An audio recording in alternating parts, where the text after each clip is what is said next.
To transcend samsara, we must uproot self-cherishing and self-pride. A firm conviction in non-self belongs to the wisdom of listening and contemplation. It is the practice on the Theravada path of accumulation. Once one firmly comprehends no self in person, it is called a realization on the level of understanding.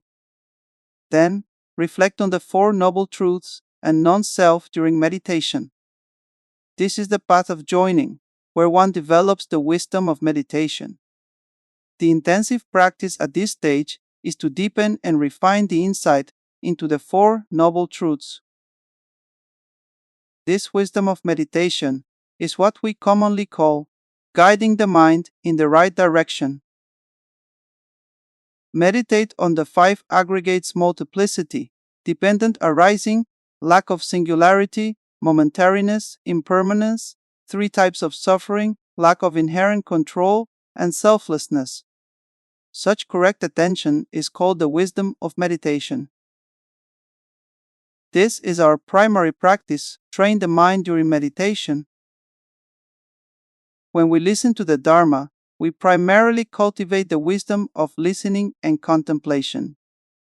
During meditation, we mainly cultivate the wisdom of meditation by guiding the mind in the right direction. Through long-term practice in this way, self-cherishing and self-pride gradually weaken, allowing us to see the truth of non-self more and more clearly.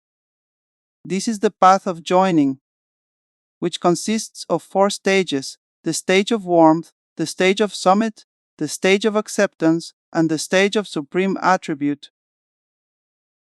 Upon completing the practice of the path of joining, one enters the path of seeing and realizes the absence of self in persons. The difference between the wisdom of meditation on the path of joining and that on the path of practice lies solely in this: the former uses discriminating wisdom to eliminate conceptual self-grasping, while the latter uses non-discriminating wisdom to eliminate innate self-grasping. Sotapannas who have entered the path of seeing have eradicated the concept of self and at least severed innate self-grasping once. They must continue to use non-discriminating wisdom to eliminate innate self-grasping and meditate on non-self. Practicing with discriminating wisdom means applying the correct mental mode. On the path of joining, before entering the path of seeing, transitioning from a self-based state to a selfless state requires deliberate mental effort. Only through such effort can one enter an approximate selfless state. However, in the early stages of the path of joining, self-grasping remains deeply rooted. So, we must guide the mind intensively. Once we don't apply the correct mental mode, we will cling to the existence of self. Because our self-grasping is deeply ingrained, we must continuously meditate and direct the mind. When applying the correct mental mode, we experience a state that resembles non-self. This state arises from deliberate mental effort, so it is similar and conceptual. After attaining the path of seeing, one enters a genuine selfless state, not an approximate one. This is called the path of seeing.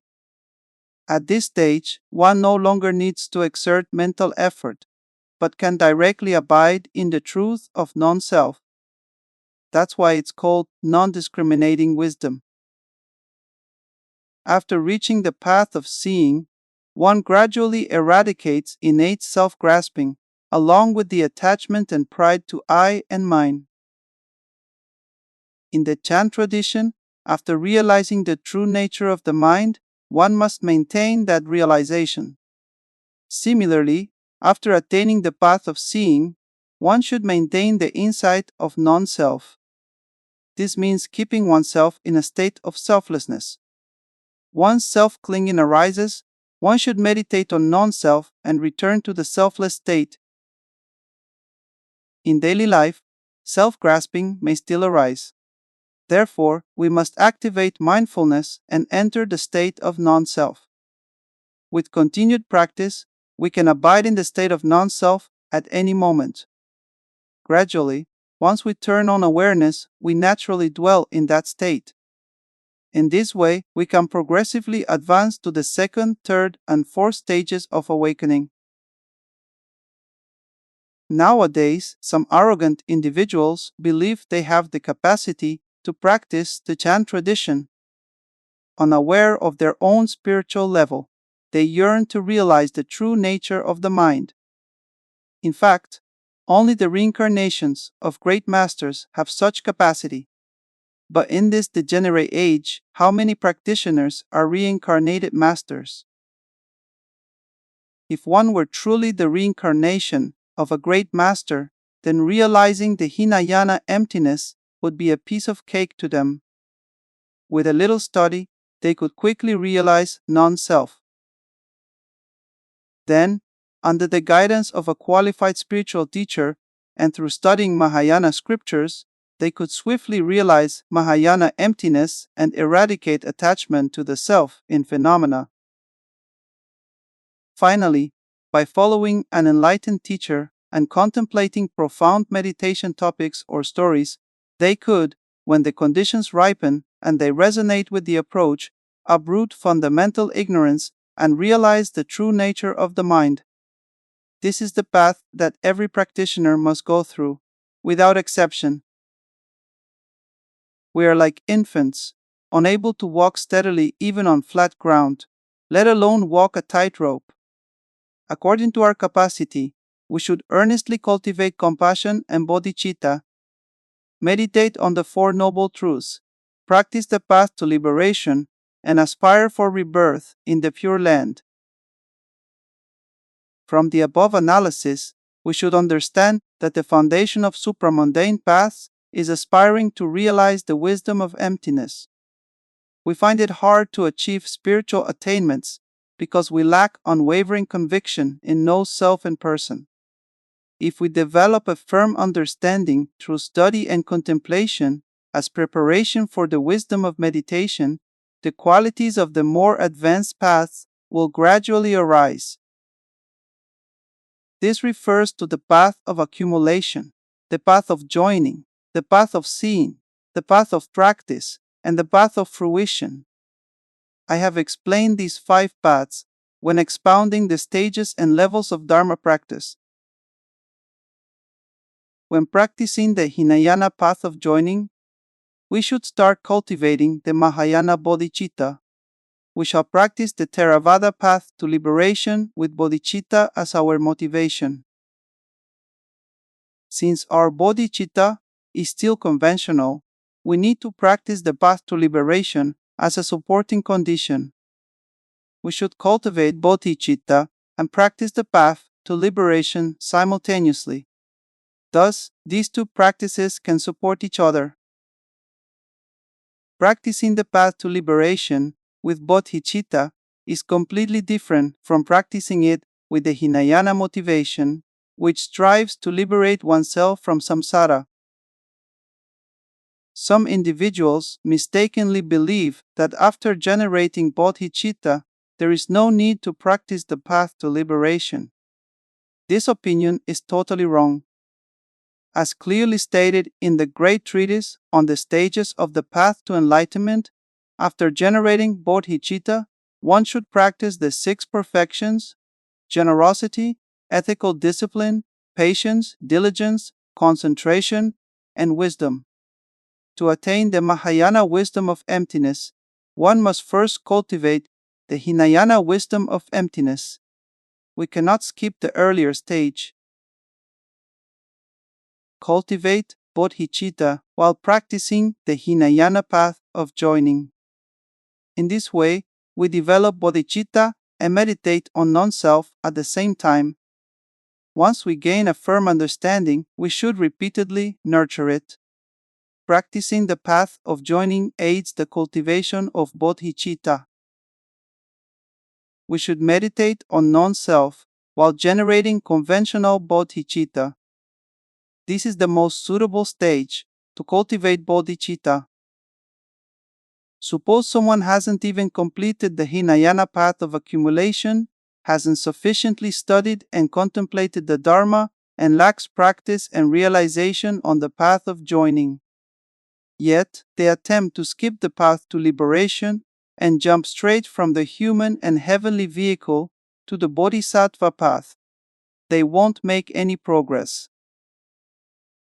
After arousing renunciation and a firm conviction in non-self, one should cultivate bodhicitta while practicing the path of joining before reaching the path of seeing. This is called ordinary beings with great aspiration generating bodhicitta. Great masters said that at this stage, if one generates bodhicitta, recites the Buddha's name, and aspires for rebirth in the Western Pure Land, they will achieve it. This is the optimal stage for cultivating bodhicitta. No other time is more suitable. You might think, I plan to cultivate bodhicitta after attaining the first fruition. But what if you can't attain the first stage of awakening in this lifetime?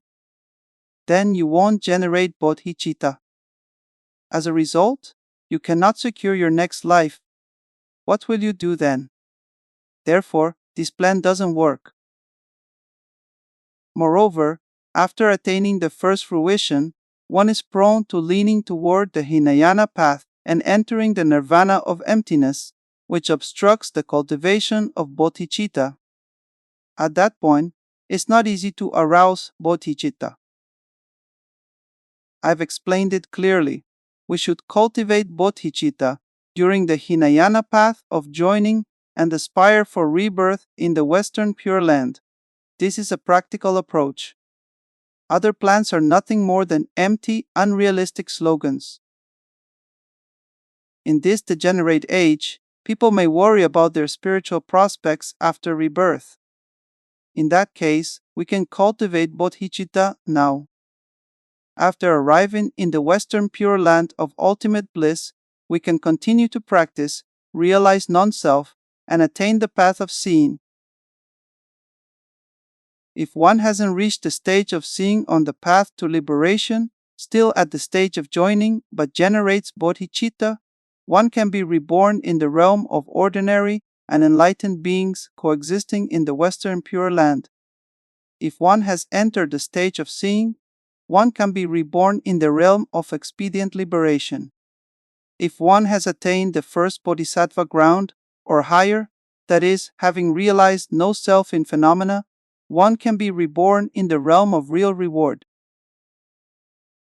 For candidates of the realm of ordinary and enlightened beings coexisting, reaching the Hinayana path of joining is the minimum requirement to enter the Western Pure Land. Some people have practiced blindly for 10 or 20 years but haven't made real progress. What a pity! Please keep in mind, this is the optimal stage to cultivate bodhicitta. The qualifications have been clearly explained, so there is no need to debate or doubt them. This teaching is very important for practitioners in the Pure Land School. Okay, that's all for today's lecture.